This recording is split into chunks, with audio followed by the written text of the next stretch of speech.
Hello, hunters, and welcome back to my story. Let's begin part 21. Curtis Tex was in at full power, and he's sent flying into a mountain, then defuses. Zin and Zabuzar are knocked out, and now Curtis begins to charge towards Zephyr. Just then, Curtis gets knocked back by something. It's some sort of robot. Goo knows this being, and its name is Dominion. This was the final project created by Zin's army before they were completely wiped out. Zin's army had a lot of projects.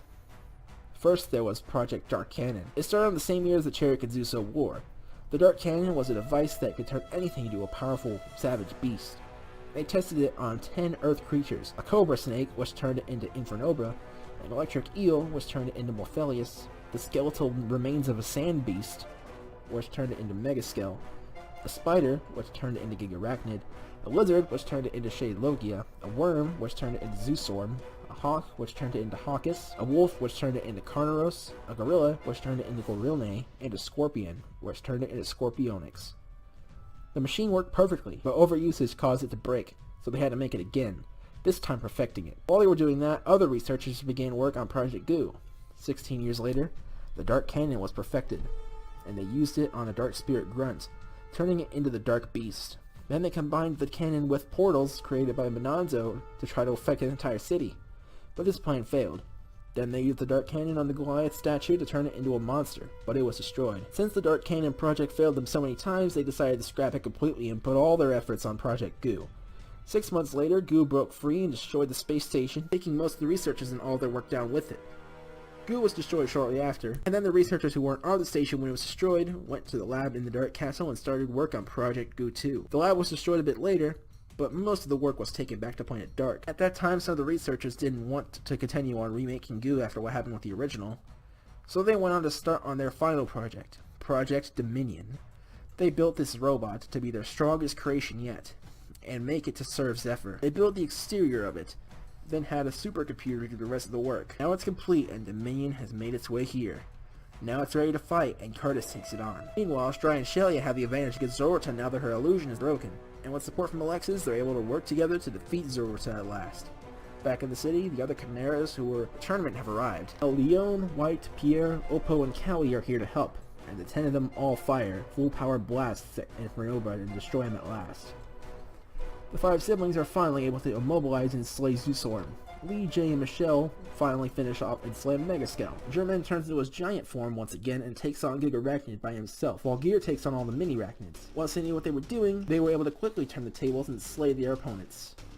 Hikage and Rose are able to slay Carnaros, and Hikari and Lily are able to slay Gorilne. Magi is able to easily take down and slay Hawkus thanks to Kevin distracting him. The battle with Scorpionix still isn't going well, but then Jay arrives after a while and slays the beast with ease. Atka is still fighting Shade Logia, but he can't find a hit on him. Then Shade Logia grabs Atka once again and tries to drag him into a pool of lava. Atka kicks him upward and escapes the hole before that can happen. Then he jumps up and strikes him with his new strongest magic technique, the Atomic Ice Hammer.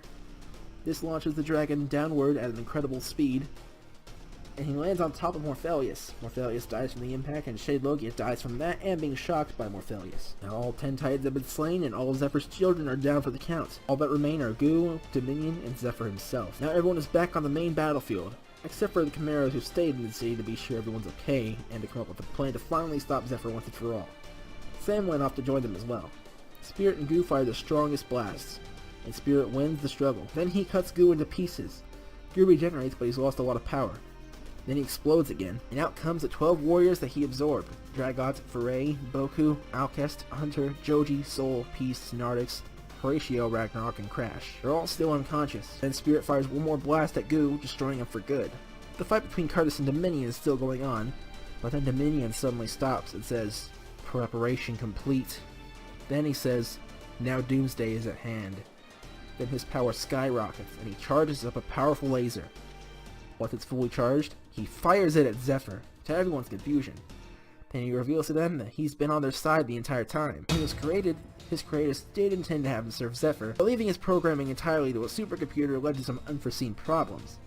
Instead of being programmed to serve Zephyr, Dominion instead wishes to kill Zephyr due to a bug in the code. He still fought Curtis though for 2 reasons. First of all, he wanted to hit Zephyr with his most powerful attack, the Doomsday. Since Dominion had just left the lab he was being worked on in, he had to get into a serious fight to get him going, and once he did, he'd have the power to use Doomsday. And the second reason is that he wanted to hit Zephyr with the element of surprise, and the best way to do that was to pretend to be on his side. Then the smoke clears and Zephyr is still alive. He admits that he actually was caught off guard. His Chimera's sixth sense couldn't detect that Dominion was deceiving him, because he's a robot, and the sixth sense only applies to organic life forms. Zephyr is angry now, and he says that he's going to send Dominion to the scrap heap. He fires a blast towards Dominion, and Dominion blocks it. Then Dominion says that he knew this would happen once he challenged Zephyr, and that he's willing to die as long as his wish is fulfilled. Then he says that it's up to the Alliance to kill Zephyr once and for all. Then Zephyr unleashes more power, overpowering and destroying Dominion. Now everyone is angry at Zephyr for killing Eldest and their new ally. They all attack him at once, and a fierce battle begins. Despite their best efforts, after a long battle they all barely do any damage and are battered and beaten. But they can all still stand, so they keep fighting. Then Zephyr's had enough, so he prepares a full power blast.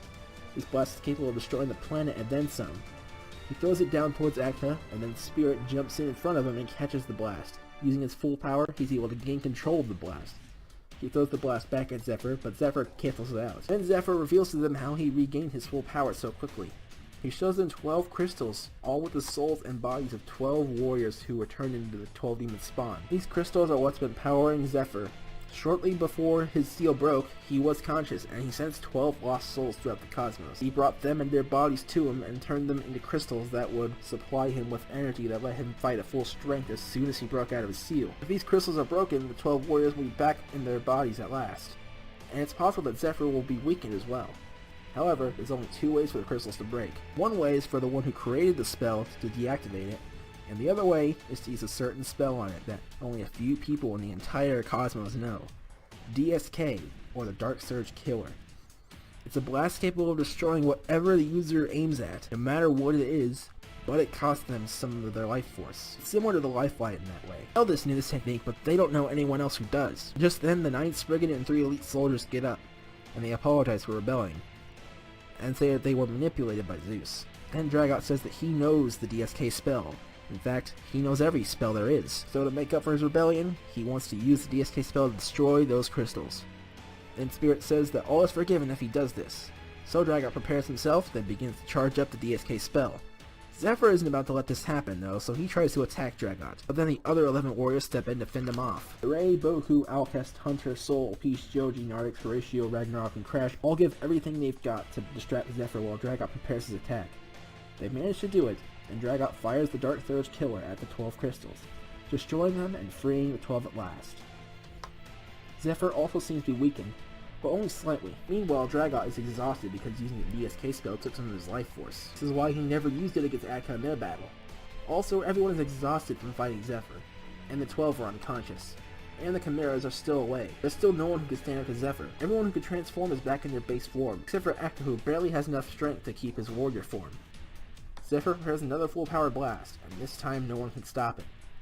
But if they don't, Planet Illidan, the entire Alliance, and all of the Earthlings and Chimeras will be destroyed, so they have to at least try. They decide to all hold hands and land Atka their strength. Together they form a circle, and Atka receives all the energy that the others can spare. He powers up to his ultimate form and prepares a full power blast. He fires his strongest Bane of Darkness beam ever at Zephyr's blast, and the struggle begins. Thanks for watching part 21 of this story. Stay tuned for part 22 with a finale to see how this battle against Zephyr concludes. I'll see you guys then. Happy hunting.